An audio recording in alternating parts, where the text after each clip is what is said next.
In this video, I'll show you how to enable dark mode of Facebook Messenger using a PC. Ensure you subscribe and turn on the bell notification to this channel for lots of educational guides and contents like this. Head over to your Facebook, right? If I click on here, this is our Messenger, right? So if you love to enable the dark mode, you can see this is our Messenger chat, right? This is our Messenger chat. And if you love to enable the dark mode, what we're going to do right now? Okay, I'm gonna first click on this, right? I'm gonna turn it on, right? Then I'm gonna go back. Okay, so this is my account. I'll just go back, right? This is my messenger. Click on it. Then I'm gonna just click on this, right?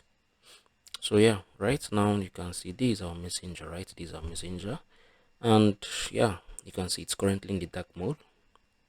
This is basically how you can do this if you're using a PC. If you can easily able to share that below in the comment section. Thank you guys for watching through. I'm gonna see you on the very next video.